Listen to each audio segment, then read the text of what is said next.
Hey guys, just near JHart Modelworks. We are back. Vacation time is over and it is time to get back to work on the Revell 1970 Firebird and the Monogram 1969 Dodge Super Bee. Speaking of back, someone else is back as well. Frank from Frank's Modelworks has been out for about 2 months or so due to an injury, but he's started posting videos again here recently. It looks like he's got some really cool stuff planned as well. So he will have a link down in the description below. Go ahead and check him out. If you are not a subscriber, go ahead and subscribe. But either way, head over there, say hi, welcome him back. You know the drill. Just show him some love and welcome him back into the community. He's starting to do some 3D printing, and I believe he's going to have a series on his whole getting started. So definitely some stuff to be looking out for here in the future. Now, with that being said, let's go ahead and get this camera flipped around and take a look at where we're at.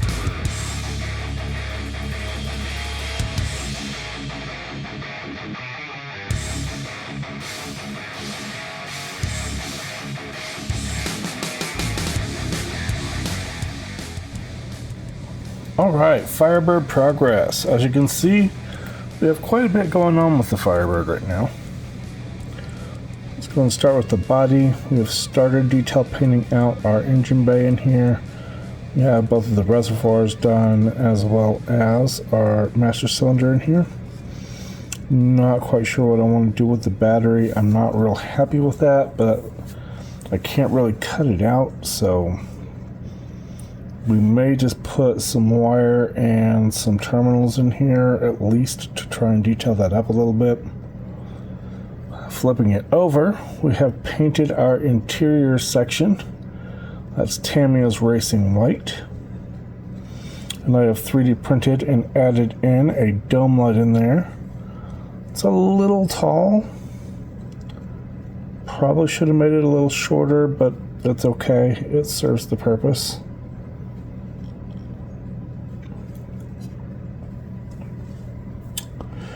We also have our glass done, which, yeah, those look really bad, but you won't see them. They're up against the roof anyhow. Now this bottom section down here, there's kind of a little hazy section on the bottom.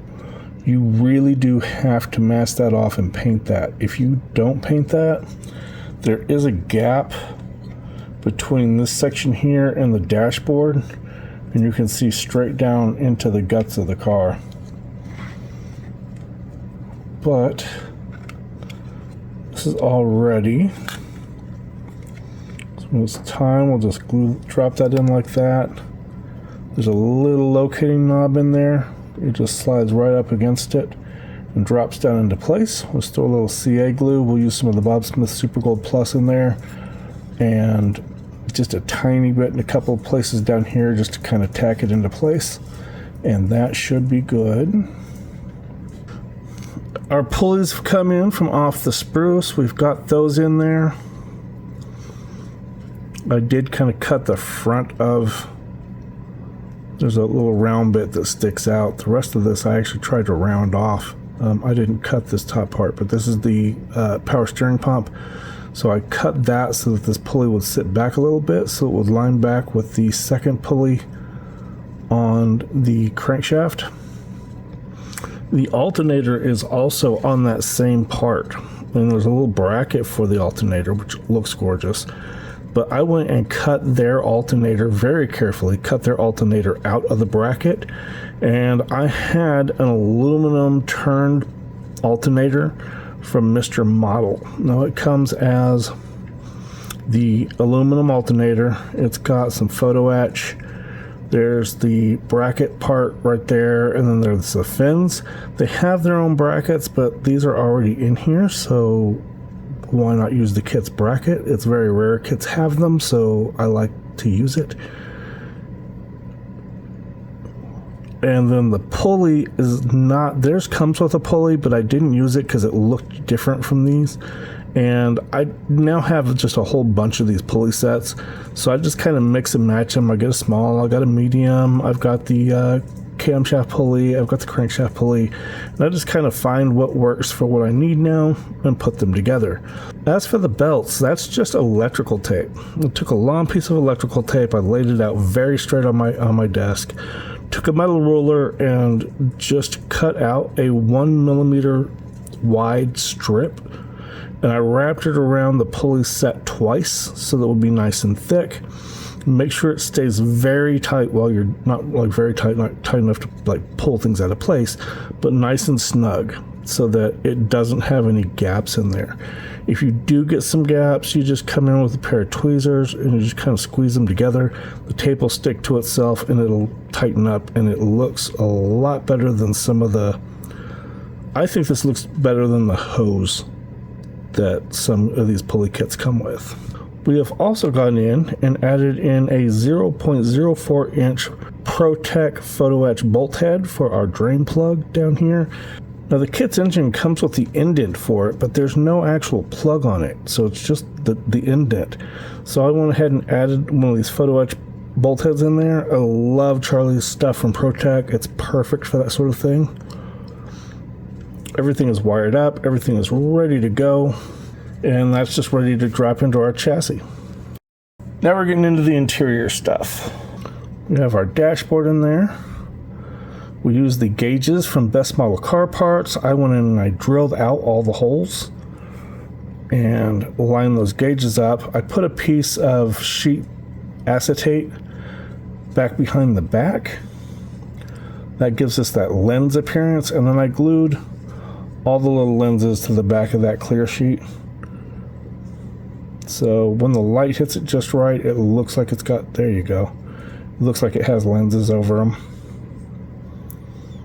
Now I did not use the kit's decal. It actually tore on me. I'm not a big fan of the decals anyhow. You guys know I hate them. So I just went in there and I very, very carefully painted that silver with some Vallejo silver. And just kind of detailed up the rest of it. A little radio face down in there that's also on the set from Best Model Car Parts. We've added in a top studio rivet, a 1.2mm top studio rivet for our glove box. Now this is supposed to be a grab handle. Had I known that, I would have cut that off and maybe 3D modeled something that'll look a little bit better, because that does not look convincing for a grab handle. I should have done more research. But that's our dash. To go with our dashboard, we have our steering wheel. Now, I did go in and very carefully drilled out the holes in the steering wheel. That was, I believe, a 0.6mm bit on the outside and a 0.8 on the inside. So those look really nice. The horn button is a separate part, and it should be flat black. Their instructions tell you to paint it flat black, but they put it on the chrome sprue. Paint doesn't really stick to the chrome parts. Makes absolutely no sense why they put it on the chrome sprue. So it and all the rest of the chrome got thrown into some Castrol Super Clean, and it was stripped in like 15 minutes or less. Painted it up, added in our little decal in there. It is good to go. So we've drilled out the sides, and I've added in one of my 3D printed ignition switches. That looks really good in there. And then on the other side, I used an insect pin. This is a #1 size insect pin. And I've chucked it up into my drill, and I spun it in the drill and hit it with the space sanders, the nice flat metal ones. And I got that down into a shape that I really like, and so now we have our turn signal stock. That's going to get dropped in right about like that. Of course it won't stay. You get the idea. So much done on the interior. Very carefully. I think I already had this tub painted, but we've gone in, we've added in our door pulls, we've added in our window cranks. I have broken the driver's side window crank off 3 times and had to replace it. At least I can keep 3D printing them, right? All of our seatbelts are in with that nice, beautiful navy blue. It's either navy blue or royal blue ribbon. My 3D printed seatbelts, which if you have watched my previous video, you'll know that I messed those up.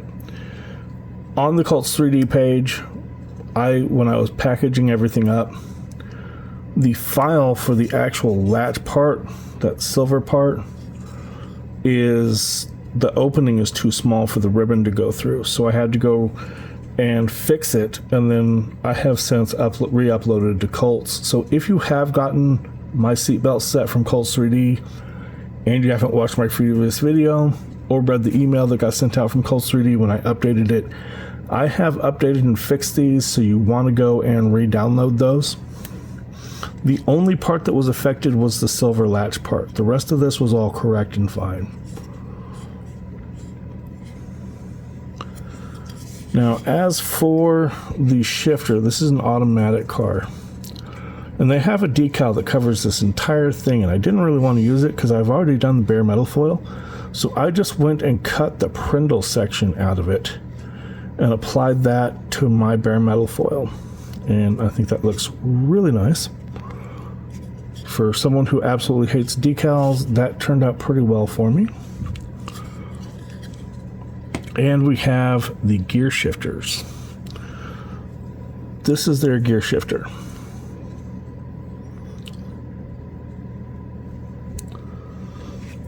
The way they tell you to put this in, it sits down in that recess. Not very well though.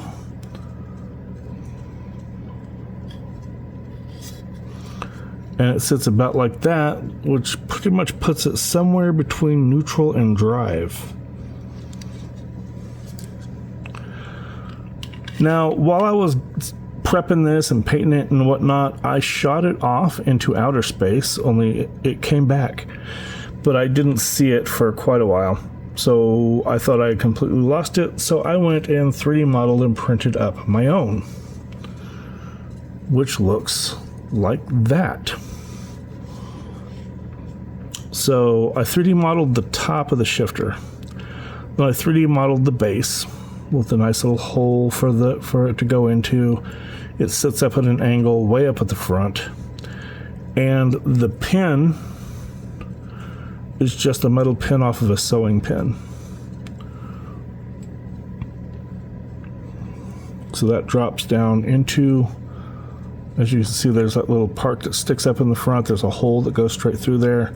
Just drops in there and glues into place in there. And then this drops in here like this.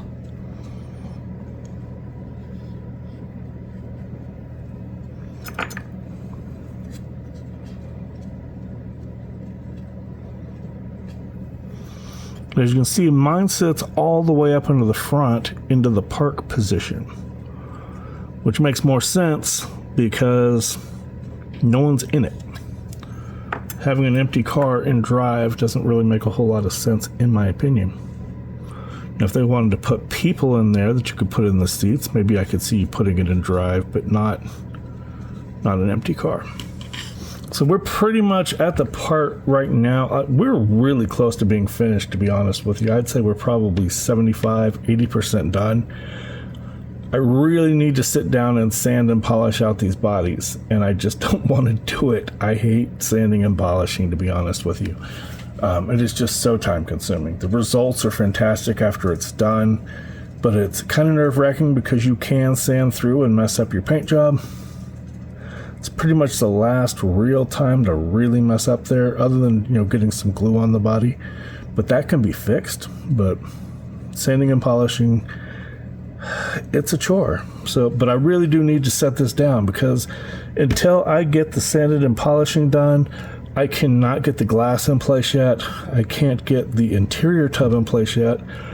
And until I can get all that in place, I can't get the chassis in place, get the engine in, and start wrapping up the car. Like, everything right now is pretty much on the Firebird. It's pending me actually getting that done. As far as the Super Bee goes, there's really not a lot of progress here. The interior tub is in primer. We have drilled out holes for our window cranks, as well as we've gone in and we have, to the best of our ability, shaved off the armrests and the interior door handle. This is just very lightly molded into the door card here, and it comes out at an angle. So it angles out towards the top, but it's super shallow.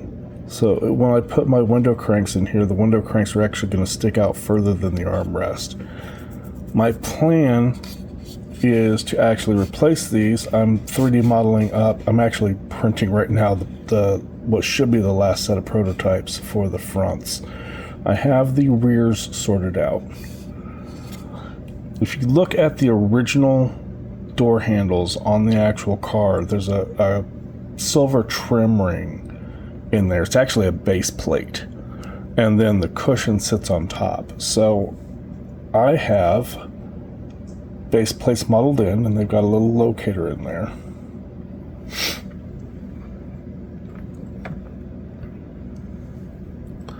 I also have cushions. So there's the short ones for the rear, and here's some of the prototypes for the fronts. All I'm really playing with at this point is just these openings in here in the front of the door rests. And what I'm playing with those for is I've got the door handles are going to be a separate part that's going to make it so that you can paint your silver for your back plate, the silver for the door handles, and then you can do whatever color you're doing for your interior. So I'm going to be using a dark green for the armrests. For the cushions,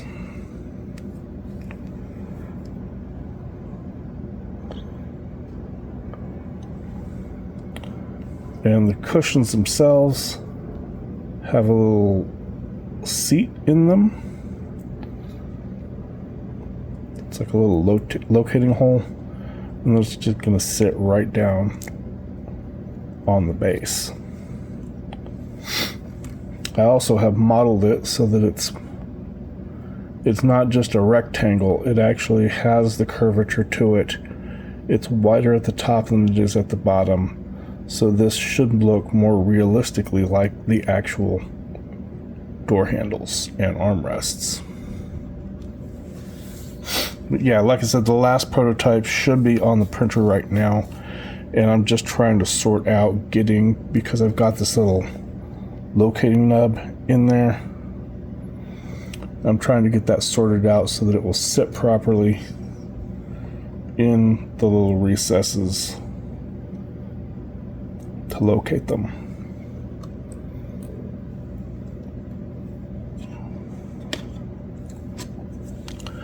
We have drilled out all the gauges for the dash, so we can replace those with the best model car parts gauges. We have also gone in, and this took a bit of work, but I went and I drilled the dashboard where the ignition switch should be. And I opened it up enough to get a piece of 2mm styrene sheet with a 0.8mm hole drilled through the center. That should allow me to take one of my 3D printed ignition switches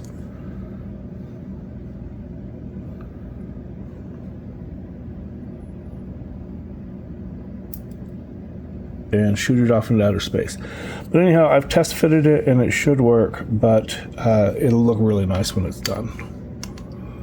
So I'll actually have my ignition switch with the proper recess in there so that that will be correct. What else we got? Our front seats, again, these are Black Box STL seats. I really like that pattern. So we're going to do the inside in a dark green, and I think the base color for the interior is going to be something like German gray, a nice dark gray. And we're replacing the steering wheel with, I forget where I got this. It's on Cult 3D, I just can't remember who it was from. But we're going to go with this kind of custom billet steering wheel. Alright guys, that's going to be a wrap for this video. So Next steps, I would like to focus on the Super B interior, get that kind of caught up to where the Firebird is at right now. However, I am waiting on an order from Burbank's House of Hobbies. It turns out that for all the paint that I have in my paint collection, I have no green paints that are not either a metallic of some sort or a clear. So I've ordered a couple of green paints from Mr. Hobby. There's a dark green of some sort, and then I ordered just their regular GX green, not the clear one, but just the regular green out of the GX line, and that I can mix with some black to try and get a custom dark green if I want. See what happens with that. I hope that order should be in around Friday, and about the time that this video comes out, I'll start working on the interior. If for some reason that doesn't happen, then I will try and force myself to stop procrastinating and actually sand and polish out these bodies. That way we can get some progress going on the Firebird. So again, that is going to be a wrap. Check out our channel sponsors. Links are down in the section below. There is Gaahleri. There's a link down there, as well as a discount code for 10% off your order. Also, Scale Finishes. Some of the best paint out there is Scale Finishes. There's a link down below there as well, and a discount code. You can get 10% off your order with them. My Coles 3D page is down there also, so if you see something that you want, something like those leather door pulls, and you have your own 3D printer, go to my Coles 3D page. You can grab my files and you can print your own parts. Other than that, thanks for hanging out with me, guys. I always appreciate you watching the videos, and I will catch you on the next one.